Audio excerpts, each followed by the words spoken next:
I mentioned to you prior to the interview that a lot of people in the other interviews talked about your hospice, and one of them mentioned to me that the hospice and atmosphere in yours was unique, that it was really peaceful and calm, and it felt like a good place as opposed to a place where people were just there to die. How did you create that environment? Did you have, was it just part of just because your personality spilling over, or was it a specific plan to make it a nice place? I was taught death and dying by British and Scottish physicians who were very, very Christian. All of them had been medical missionaries in Africa. And that came from them. I'm not Christian, but the attention to detail is what was taught over and over, so that you actually ask the patient, do you want ice in your drink or not? That kind of feeling is that the patient feels he's being heard to the tiniest little detail. And he might not come right out and say that, but he's talking about other things, and then he'll slip out, and you know, my dad hates me. Yeah, I'll have some rice pudding. Wait a second, I just heard you say, and your dad hates you. Let's talk about that for a minute. So, it was a beautiful old house, and actually a black physician had lived there, and I'm not sure if he had his office. I don't think he had his office, but it was his home. And if you had 3 beds or less, you did not have to declare yourself as a personal care home. So that's why I limited that. The wallpaper, sometimes the kids from, well, the students from Bradley Academy would show me wallpaper pieces that they wanted to put up, and I would say no. Now if you look, that looks like eyes, and AIDS patients get dementia, and I can't have him laying in bed looking up and being terrified of these eyes. So we're going to change the wallpaper. We're going to use cotton sheets because these patients perspire profusely, and cotton absorbs that, and we can change that and have it washed daily. We're going to use down comforters because these patients get chilled very badly and have tremors and shake. So that's what we're going to do. We're going to have a tone in this hospice of love and acceptance and peace. And it's not going to be clinical. I never had an oxygen tank at that hospice. If patients were getting short of breath, I gave them small doses of morphine, hand and foot massages, and a small fan blowing air, which gave a sensation of air and calming. We didn't have an elevator. We carried our patients up those stairs as our brother. We had a cook so that patients who didn't, well, you have to eat at 8 o'clock because that's when the cook's cooking. No, they could get something at 8 o'clock at night. I think I can eat some scrambled eggs. Is there any? Yep, here we go. Some other things for detail. Televisions were turned off during the dying phase, and the nurse was to sit at the bedside so the patient was never alone and turn this into a very spiritual event. We had numerous Hispanic patients whom I loved, and people would come from their church on Sunday with guitars, and they'd sing, and it was just very enthusiastic, and the patient wasn't near death yet, and so this was his home now. And I went in one Monday morning, and the nurse complained that they had eaten us out of house and home. All his friends were there, and his family. I said, then here's a check, go to the supermarket and replenish it. That's his family and friends, and we're going to feed them too. So there'll always be enough. So it was that kind of a tone. When we were doing the wallpaper and scraping linoleum and doing all that, there was a little kitty outside who had been terrified by some kids, and she ran up a tree, and I rescued her, and she was the house cat. So sometimes patients might enjoy having the kitty on their bed purring, and that's very therapeutic. At Christmas, we decorated to the hilt, because that's what patients loved and wanted, and it was their last Christmas, you know. We had a patient who enjoyed eating clay from Georgia, and his mother would send that to him, And so we certainly, pica it's a, Mm-hmm.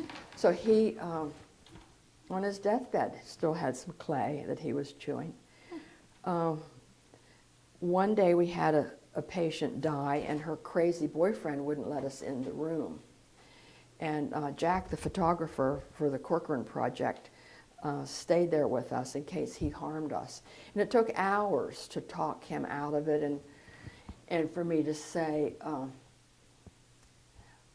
the mortician is here with the hearse, and I need you to help me carry Judy's body down, so that he had to open the door and come down.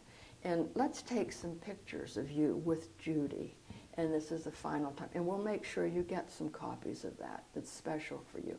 And let's get a lock of Judy's hair and give it to you. So that, it took a lot of calming him down. He was very anxious and upset. I wasn't sure she was dead, but she was. So it was always keeping it gentle and soft and accepting. We had a real sweet young woman who came to the door very ill and emaciated and said, can I come here and die?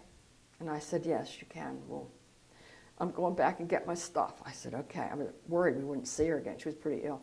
Came with a little grocery bag of her clothes. And there was a gang in that area, Crips. And they wrote on the side of the building their sign and their name, you know. And one of the guys was sitting on the front steps.